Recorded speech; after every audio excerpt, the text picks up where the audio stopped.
जैसे आप भोले बाबा की जब पूजा करते हैं ना, तो आप वो आपको ना जो चीज़ आपको चाहिए वो चीज़ आपको देते हैं कि भाई ये चीज़ तू ले ले। लेकिन इस चीज़ को पाने के बाद समझ जा इसकी वैल्यू नहीं है कुछ। अभी से जान ले इस बात को, क्योंकि तू मेरा भक्त है। मैं तुझे 10 साल खराब करके रियलाइज़ नहीं कराना चाहता। क्या चाहिए? वेब सीरीज़ आ रही है, इसको हिट कर देगा, कर दी।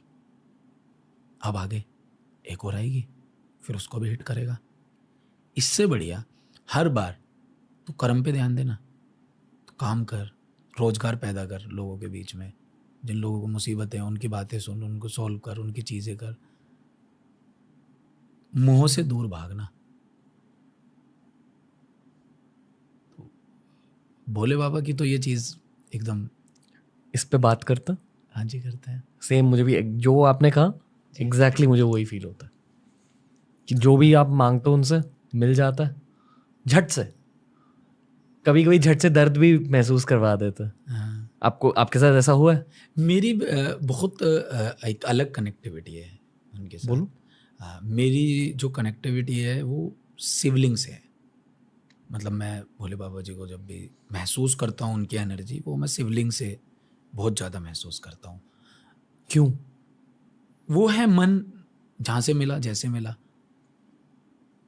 मुझे ऐसा लगा कि यहाँ से मेरा मैं मेरी दादी हॉस्पिटलाइज थी, और मुझे अचानक से ये बात पता लगी कि दादी हॉस्पिटलाइज है। मेरा दादी से बड़ा लगाव है। मैं सोकर उठा था सुबह सुबह, मैंने अपनी चाचा के लड़के को बड़ा घबराहट में देखा, तो मैंने पूछा, तो वो मुझसे ज़्यादा बातें बताते नहीं है परिवार की, भाई को टेंशन हो जाएगी, काम वाम करते हैं, 10 तरह की चीज़ें करते हैं। तो मैंने फिर भी जानना चाहा, उसने बताया माँ जी हॉस्पिटल में एडमिट है। मुझे उस टाइम पे बस एक ही चीज़ महसूस हुई कि माँ के साथ मेरा लास्ट मोमेंट क्या था, मेरी दादी के साथ मेरा लास्ट मोमेंट क्या था, मुझे याद नहीं आ रहा था। मैं फटाफट से हॉस्पिटल में पहुंचा, और मैंने उन जिस कंडीशन में उनको देखा वेंटिलेटर पे, मैं रोने लगा वहाँ पे। मैं डॉक्टर के पास गया, डॉक्टर ने मुझे पहचान लिया था। मैंने कहा देखो डॉक्टर साहब, कुछ भी जान लगा दो, आप इनको बचा लो। उसने कहा अमित नहीं यार, बहुत मुश्किल चांस है। तो अभी मैं घर पे गया, तो घर पे रोआ राट मचा हुआ था बहुत ज़्यादा, क्योंकि दादी के बहुत करीब हैं सब, दादी का संघर्ष सबने बहुत देखा है। तो जब मैं घर पे गया, मैं मेरे छोटे भाई को रोते हुए देखा, और मुझे बड़ा दुख हुआ। मैंने कहा यार अगर ये रोए तो इनके लिए दुनिया में आग लगा दें, छोटे भाई हैं हमारे, और ये रो रहे हैं सामने, क्योंकि दादी की बात थी, लास्ट वो चल रहा था। डॉक्टर ने कह दिया था टाइम ख़त्म है, आप तैयारी कर लीजिए। बहुत बुरा होता, मैं बड़ा परेशान था उन दिनों पर। पूजा पाठ मेरे पर लगातार लगा हुआ था कि कोई रास्ते खुल जाए, क्योंकि अब तो ना तो यहाँ फेम काम आ रहा है, ना पैसा काम आ रहा है, ना कुछ आ रहा है। भगवान है जो बस एक उम्मीद जिनसे रखते हैं। तो मुझे किसी ने कहा कि अमित आप जल चढ़ाइए, दूध चढ़ाइए, कल के दिन ना आप दूध चढ़ाइए। मैंने कहा ठीक है। तो मैंने सुबह दूध चढ़ाया जाके, और मैं जाके आराम से, जब मैं हॉस्पिटल गया उस टाइम कह रहे हैं कि लास्ट है, सारी चीज़ें वो चल रही है, बड़ा परेशान था। तो मुझे पूरे दिन 2 दिन से तो नींद नहीं आ रही थी। मुझे फाइनली घर वालों ने बोला कि थोड़ी देर सो जाओ, तो मुझे नींद नहीं आ रही थी। अच्छा, मैंने उन दिनों गर्मी का मौसम था, जून मई जून का बहुत मौसम था, तो मेरी दादी हॉस्पिटल में बिल्कुल ऐसी इस कंडीशन में थी। तो मैंने भी उन दिनों सोचा कि मैं ज़मीन पर ही सोऊंगा। अगर मेरी दादी की ये कंडीशन है तो ना मैं एसी चलाऊंगा, ना मैं पंखा। मतलब मैं कोई ऐशो आराम वाली ज़िंदगी नहीं जीऊँगा कि गाड़ी में घूम रहा हूँ, एसी चल रहा है, घर में बेड पे सो रहा हूँ। ज़मीन पे सोऊंगा, चाहे तपती गर्मी में रहे, चाहे कैसे भी रहे। तो रात के 12 बजे से 5 बजे तक मैं करवटें बदलता रहा। मुझे पता था बस अब मेरे पास फ़ोन आने वाला है जिसमें बोलने वाले हैं कि ऐसे-ऐसे हो गया। मेरी 5 मिनट के लिए नींद लगी होगी, क्योंकि 48 घंटे से ऊपर हो गई थी, तो वो ऑटोमेटिक आपको नींद आ जाती है। अब जब मेरी 10 मिनट वो लगी, तो 6:30 बजे का टाइम हो रहा होगा, 5 बजे के बाद से मेरे वीडियो कॉल आती है चाचा जी की। मेरी आँख खुली एकदम से, वीडियो कॉल पे दादी।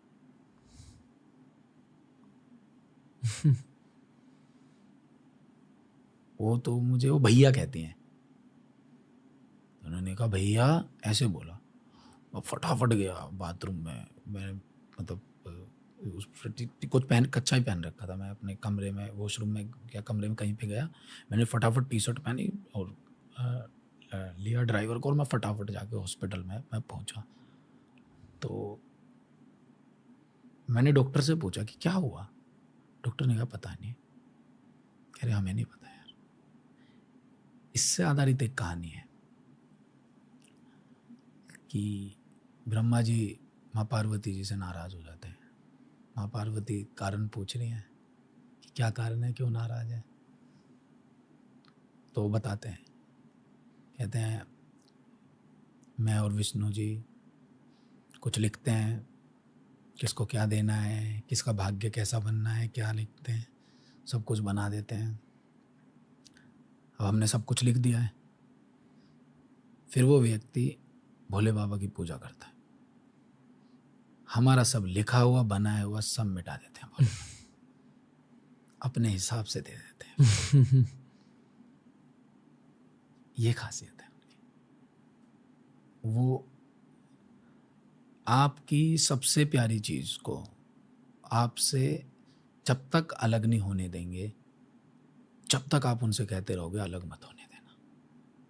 अलग करेंगे क्योंकि प्रकृति का नियम है, आया है तो इंसान जाएगा, लेकिन उस वे में अलग करेंगे, आपको दर्द का एहसास नहीं होगा।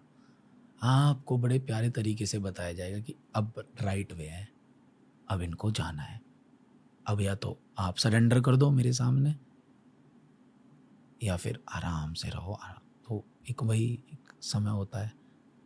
तो उनसे मेरी ये कनेक्टिविटी है। मैंने फिर उसके बाद सोमवार के व्रत बोले कि मैं पूरी ज़िंदगी सोमवार के व्रत रखूँगा।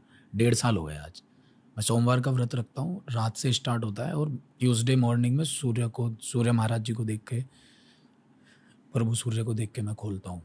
36-37 घंटे का होते हैं वो। पर क्या आप खाते नहीं? मैं कुछ भी नहीं खाता, सिर्फ फ्रूट और दूध ले लेता हूँ हर सोमवार? हर सोमवार, और वाह। मंगलवार को खोलता हूँ मैं। और वे मैंने ज़िंदगी भर के लिए बोल दिया। वाह। मैंने कहा ये मेरा एक, क्योंकि मुझे पता बोले बाबा जी आप पे कोई फ़र्क नहीं है इन चीज़ों का, आपके लिए तो सब एक बराबर है, लेकिन ये मेरा त्याग है। मैं अपने आप को थोड़ा त्यागना चाहता हूँ कि मैंने आपसे कुछ मांगा, आपने दे दिया। अब मैं अपने आप को थोड़ा सा बस ऐसे त्यागना चाहता हूँ कि ये 2 दिन कम से कम मैं ऐसे रखूँ, खाने पर कंट्रोल रहे, सोच पर कंट्रोल रहे, बुद्धि अच्छी चले, किसी को गलत ना बोला जाए। मैं सोमवार को मैं काफ़ी चीज़ें अवॉइड करता हूँ कि इनसे नहीं मिलूँगा, गाली देते हैं, इनके मुँह से गाली बहुत निकलती है, इससे नहीं मिलूँगा, ये कामाका की बातें बहुत ज़्यादा करता है। तो वो 2 दिन बड़े अच्छे रहते हैं। बॉडी का टेम्परेचर भी मैंने फ़ील किया है काफ़ी अच्छा रहता है।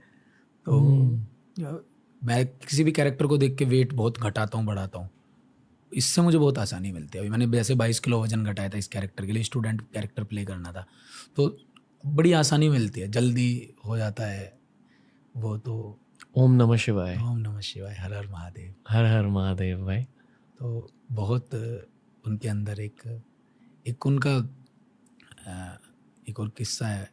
बोले वैसे तो बहुत किस्से हैं भोले बाबा जी के। एक किस्सा, एक चोर था, वो गांव में चोरी करता था। तो एक दिन गांव वालों ने डिसाइड किया कि पकड़ना है भाई इसको। लेकिन चोर अपनी आदत से मजबूर था। उसको चोरी करने जैसी वो घुसा तो उसको पता लग गया, उसको घेर लिया। लेकिन उसने सोचा मैं मंदिर के अंदर चला जाता हूँ, यहाँ कौन सा कोई चेकिंग लेने आएगा। तो वो मंदिर के अंदर चला जाता है। लेकिन वही है, आदमी अपनी आदत से बाज थोड़ी ना आता है। अब वो मंदिर में, लेकिन वहाँ भी वो घंटी देखता है। जैसे ही वो घंटी देखता है एकदम से उसको लगता है चुरा ही जाए। तो उधर ही शिवलिंग होते हैं, तो वो शिवलिंग के ऊपर पाँव रखता है और घंटी को उतार लेता है। तभी वहाँ शिव जी प्रकट हो जाते हैं। शिव जी कहते हैं बताओ क्या चाहिए। वो कहता है क्या चाहिए जी, मैं तो चोर हूँ, पापी आदमी हूँ, फिर भी आप ऐसे कह रहे हैं, क्या चाहिए। और उन्होंने कहा कि मेरे ऊपर कोई दूध चढ़ाता है, कोई बेल के पत्ते चढ़ाता है, बेल पत्थर चढ़ाता है। तो पहला ऐसा व्यक्ति है भाई जिसने अपना पूरा शरीर मेरे पे चढ़ा दिया। तो बता तुझे क्या चाहिए। तो इतने सीधे भी हैं। ओके।